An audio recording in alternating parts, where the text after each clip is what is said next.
સર્વેભ્યો નમઃ.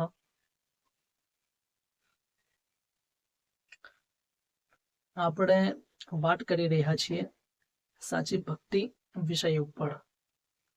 આ દુનિયામાં ઘણા બધા લોકો ભક્તિ કરતા હોય છે અને આપણે પણ ભક્તિ કરતા હોઈશું, પરંતુ આપણી જે ભક્તિ છે એ શાસ્ત્ર શુદ્ધ ભક્તિ છે કે આપણી જે ભક્તિ છે એ સાચી ભક્તિ છે કે એ ખબર કઈ રીતે પડે?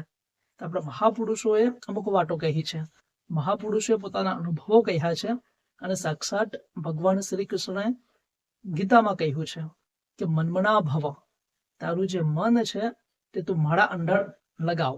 એટલે ભગવાન એવું કહેવા માંગે છે કે તારું જે મન છે તે તું મને અર્પણ કર. એટલે ભગવાનને મન આપવું, આનું જ નામ છે સાચી ભક્તિ, આનું જ નામ છે શાસ્ત્ર શુદ્ધ ભક્તિ. એટલે ભગવાનને આપણે મન આપવાનું છે અને એ પણ પાછું શુદ્ધ કરીને આપવાનું છે, ત્યારે ભગવાન આપણા મનનો સ્વીકાર કરશે. પરંતુ આ વાત સાંભળીને ઘણા બધા લોકોને લાગશે કે ભગવાન મન માગે છે આપણું.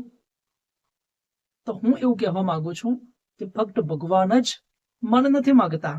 આ દુનિયામાં બધા જ લોકો આપણું મન માગે છે. આપણે સ્કૂલમાં ભણતા હોઈએ અને આપણું ધ્યાન બારીમાં હોય, બારીની બહાર એક વૃક્ષ ઉપર કંઈક પક્ષી બેઠું હોય અને એક તરફ વર્ગખંડમાં આપણા શિક્ષક ભણાવતા હોય અને આપણું ધ્યાન બહાર હોય અને શિક્ષકની નજર આપણા ઉપર જાય તો શિક્ષક જાણી જાય કે આનું ધ્યાન અહીંયા નથી. એટલા માટે શિક્ષક ગુસ્સે થઈને આપણા ઉપર ચોક ફેંકે છે અને જેવી ચોક આપણને વાગે છે તેવું આપણું જે ધ્યાન બહાર હતું એ ત્યાંથી હટીને શિક્ષક ઉપર આવી જાય છે. ત્યારે શિક્ષક એવું કહે છે કે લ્યા, તારું ધ્યાન ક્યાં છે? તારું મન ક્યાં ભટકે છે? તું અહીંયા ધ્યાન આપ, તું ભણવામાં ધ્યાન આપ. એટલે અહીંયા શિક્ષક પણ એવું કહે છે કે તારું જે મન છે તે તું મારા અંદર લગાવ, તારું જે મન છે તે તું હું જે ભણાવું છું તેમાં લગાવ. એટલે ભણતર છે, શિક્ષક છે, એ પણ આપણું મન માગે છે. આપણે કોઈક ઓફિસમાં કામ કરતા હોઈએ અને આપણા બોસ કંઈક મીટિંગ કરતા હોય અને મીટિંગમાં બધી વાતો ચાલતી હોય, પરંતુ આપણું મન આપણા ઘરના કોઈ કામમાં ખોવાયેલું હોય તો બોસ આપણને જોઈને જ જાણી જાય અને આપણને કહે કે બરાબર ધ્યાનથી સાંભળજો. એટલે એનો મતલબ એ થયો કે બોસે ઇનડાયરેક્ટલી એવું કહી દીધું કે તમારું ધ્યાન કોઈ બીજી જગ્યાએ છે, તમારું મન કોઈક બીજી જગ્યાએ છે, ત્યાંથી તમે લઈ આવો અને તમારું મન મને આપો. મારી જે વાતો છે તેમાં તમે મન લગાવો.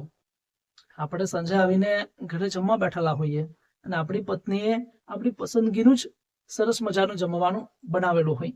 હવે જમવાનું પત્ની પીરસે છે અને આપણે હવે જમી રહ્યા છીએ, પરંતુ આપણું જે મન છે તે લાગેલું છે દિવસના જે બોસ સાથે આપણી રજક થઈ છે, કાં તો કોઈક ફ્રેન્ડ સાથે કંઈક બોલાચાલી થઈ છે, એમાં આપણું મન લાગેલું છે, એમાં આપણું મન ખોવાયેલું છે. તો આપણે એક બાજુ તો જમીએ છીએ, પરંતુ આપણને ખબર નથી પડતી કે જમવાનું કેવું બન્યું છે. એટલે પત્ની પૂછે છે કે કેવું બનાવ્યું છે આજે, પરંતુ આપણે સાંભળતા નથી.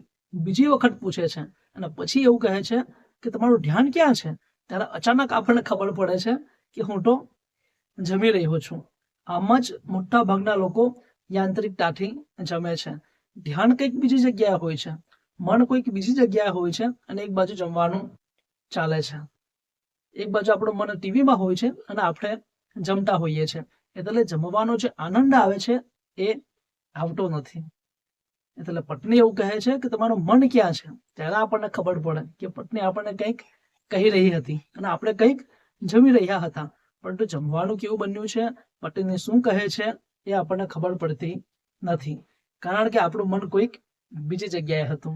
એટલે પત્ની પણ એવું કહે છે કે તમે તમારું મન જમવામાં લગાડો, તમે તમારું મન મારી વાતોમાં લગાડો.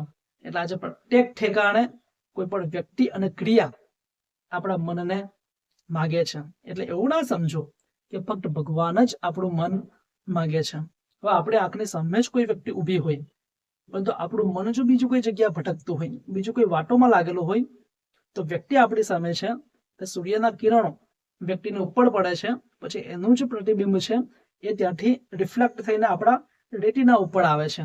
છતાં પણ મન જો આટલે હાજર નહીં હશે તો એનો ચહેરો આપણને દેખાશે નહીં. અને આવું ઘણી વખત થયું હશે કે વ્યક્તિ બાજુમાં જ ઊભી હોય છે, પરંતુ આપણું મન કોઈ બીજી જગ્યામાં લાગેલું હોય છે, તો આપણે એને જોઈ શકતા નથી.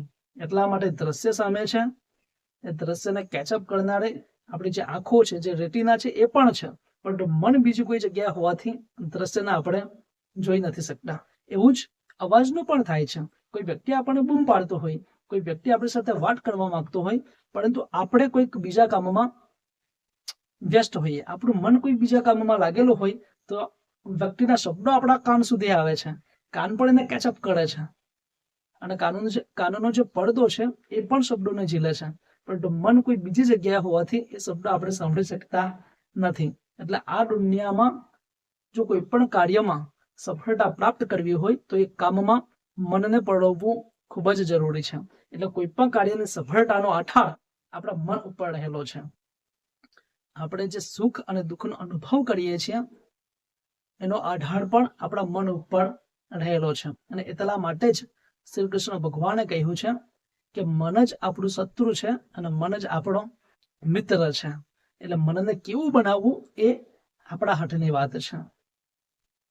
અને એવું પણ નથી કે આપણે મન લગાવતા નથી. હવે ઘણા લોકોને એવી ફરિયાદ હોય છે કે ના, અમારું તો ધ્યાન લાગતું જ નથી, અમારું તો મન લાગતું જ નથી. પરંતુ આ લોકો ખોટી વાતો કરે છે. બધા લોકો કોઈક ઠેકાણે મન લગાવે છે. કોઈક વ્યક્તિ પૈસામાં મન લગાવે છે, કોઈ વ્યક્તિ સત્તામાં મન લગાવે છે, કોઈક સ્ત્રી પુરુષમાં મન લગાવે છે, તો કોઈક પુરુષ કોઈક સ્ત્રીમાં મન લગાવે છે. બધા લોકોનું મન કોઈક ને કોઈક જગ્યાએ ચોંટેલું છે. પરંતુ મજાની વાત એ છે કે ભગવાનને છોડીને વ્યક્તિનું મન બધે જ ઠેકાણે લાગી જાય છે, પરંતુ બધાને છોડીને ભગવાનમાં વ્યક્તિનું મન લાગતું નથી. અને સંસારની વ્યક્તિ અને સંસારના વસ્તુમાં મન લાગવું, આનું જ નામ છે વ્યવહાર, આનું જ નામ છે ભોગ. અને જીવનમાં ભોગ પણ જરૂરી છે, વ્યવહાર પણ જરૂરી છે. પરંતુ કૃષ્ણ ભગવાન એવું કહેવા માંગે છે કે તારું મન જો સંસારના લોકોને આપશે, સંસારની ક્રિયાઓને આપશે, સંસારની વસ્તુને આપશે, તો તને સુખ તો મળશે, પરંતુ જીવનમાં જે શાંતિ અને સમાધાનનો અનુભવ થવો જોઈએ તે તને થશે નહીં. તારે જો કાયમની શાંતિ જોઈતી હોય, તારે જો પરમ આનંદનો અનુભવ કરવો હોય, તો તું તારું મન મને અર્પિત કર. એટલા માટે આપણે આપણું મન ક્યાં લગાવવું છે એ આપણા હાથની વાત છે. ભગવાન એવું કહે છે કે તારે જો આનંદિત થવું હોય તો તારું મન તું મને અર્પિત કર. એટલા માટે સંસારમાંથી મન ઉઠાવીને ભગવાનમાં લગાવવું, આનું જ નામ છે સાચી ભક્તિ. અને જે વ્યક્તિ આ કરી શકે એને જ કહેવાય છે સાચો ભક્ત. એટલે ભગવાનને આપણે મન આપવાનું છે અને શુદ્ધ કરીને આપવાનું છે.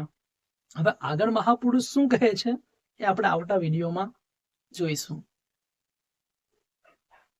અસ્તુ.